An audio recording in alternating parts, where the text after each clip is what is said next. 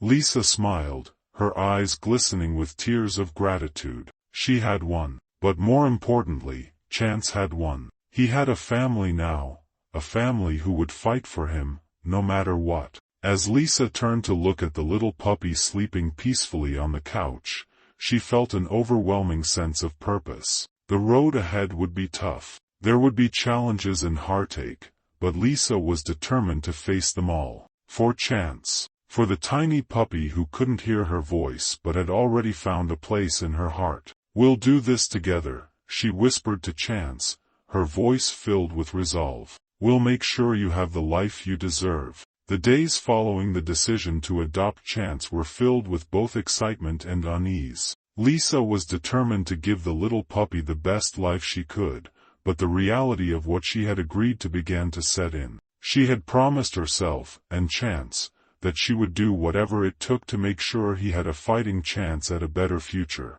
But the weight of the responsibility, of caring for a puppy with such complex needs, began to feel heavier with each passing hour. Lisa's parents had reluctantly agreed to take Chance in, with the understanding that they would need to monitor his condition closely. They knew it wouldn't be easy, and they had no illusions about the challenges ahead. But they had agreed, and for that, Lisa was immensely grateful. Still, there was so much they didn't know, so many questions that needed answers. The vet visit had been scheduled for the following week, and as the date drew closer, Lisa's anxiety grew. What if the puppy's condition was worse than they had thought? What if the vet told them that the damage was irreparable, that chances of leading a normal life were slim?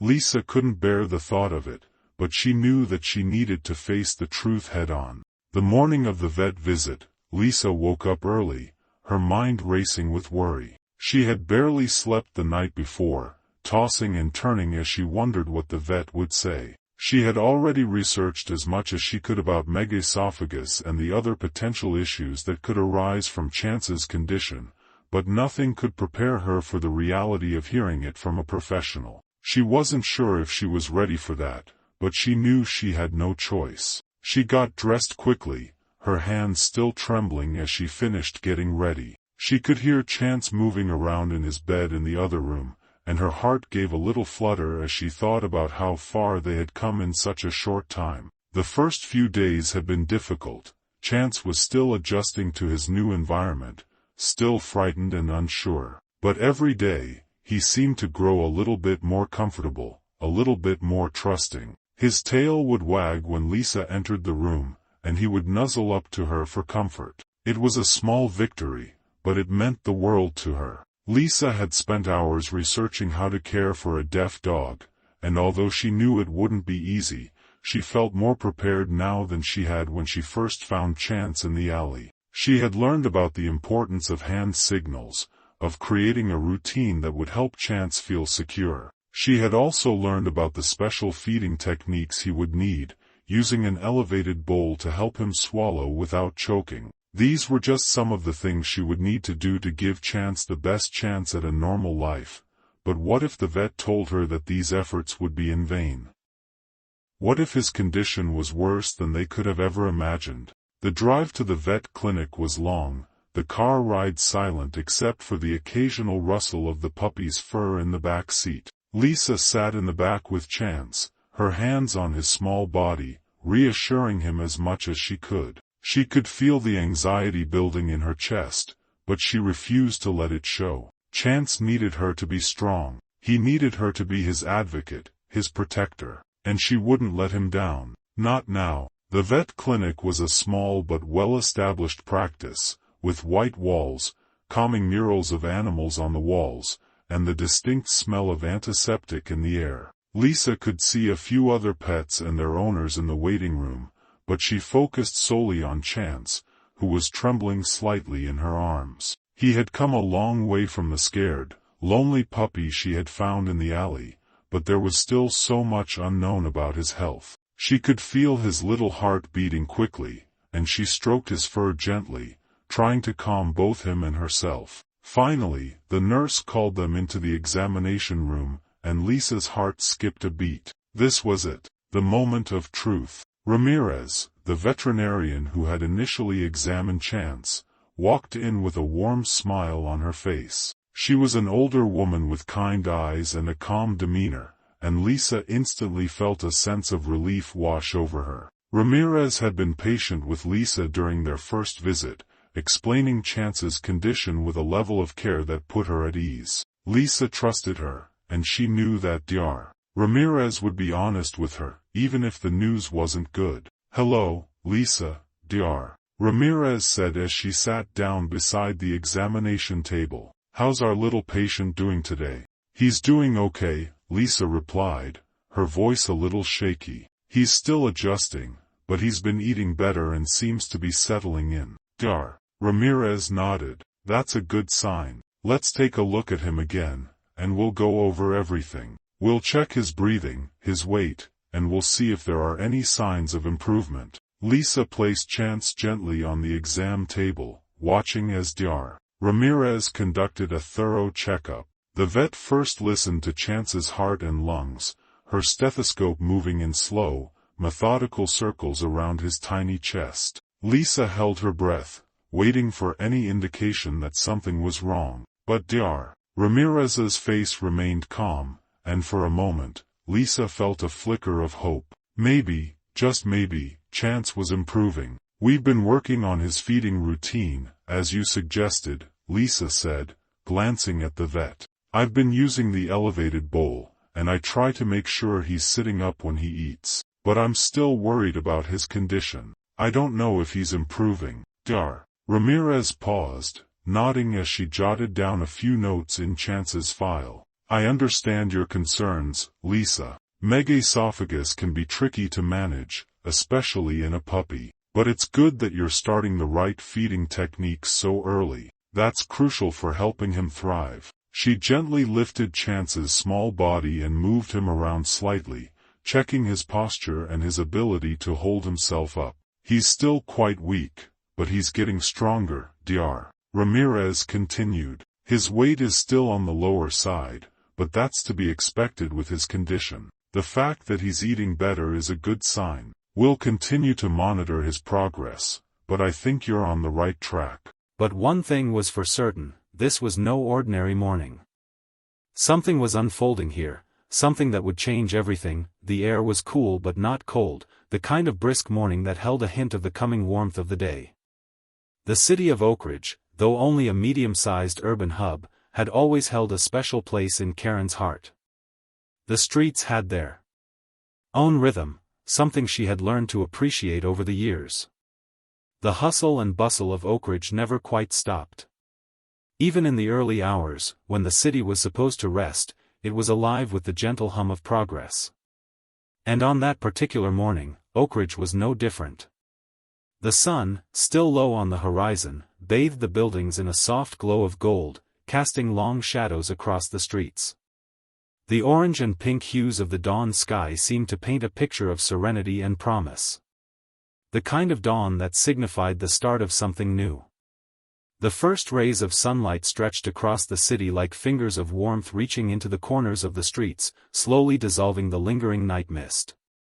Pedestrians began to trickle into the streets, their footsteps a quiet rhythm on the sidewalks as they made. The days following Chance's vet visit were filled with a mix of hope and uncertainty. Lisa had learned a lot about the challenges ahead, but nothing could have prepared her for the reality of living with a puppy who required so much care and attention. Each day felt like a test of her patience and resolve, as she navigated the complexities of Chance's special needs, trying to balance her responsibilities at home, her schoolwork, and her determination to give him the life he deserved. In the beginning, the struggles were small but significant. Chance's eating routine was the first hurdle. Lisa had followed Dr. Ramirez's instructions carefully, elevating his food bowl and ensuring that he was sitting upright when he ate, but that wasn't the end of it. Chance had to be fed slowly, with breaks in between bites to avoid choking or aspiration. At first, Lisa wasn't sure if she was doing it right.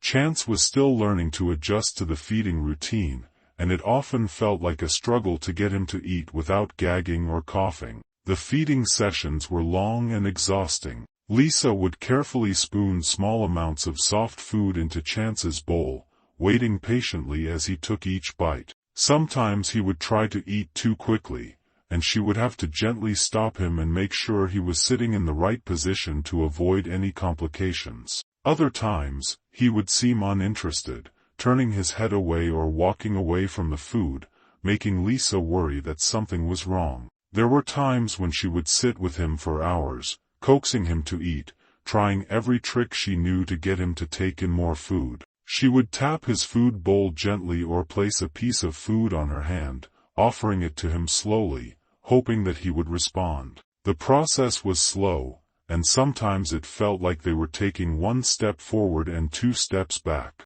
But despite the struggles, Lisa never gave up. She knew that Chance's condition required patience, and she was more than willing to give it to him. Every time he ate a little more or managed to swallow without coughing, Lisa felt a small sense of victory. It was a slow process, but they were making progress. Another challenge came in the form of Chance's behavior. As a puppy who had been abandoned, Chance was still learning to trust and feel safe. He was skittish and easily frightened by sudden movements or loud noises, even though Lisa had done her best to create a calm and quiet environment for him. Every time someone new entered the room, Chance would cower, his eyes wide with fear. He didn't yet understand that Lisa would never hurt him, that she was the one who would protect him from the world. Lisa had expected some fear and anxiety from the puppy, but she hadn't anticipated how deeply it would affect him. She found herself tiptoeing around the house, trying not to startle him, making sure that he could see her approach before she got too close. Even when she spoke softly to him, Chance would sometimes tremble, as if expecting the worst. It broke Lisa's heart to see him like this,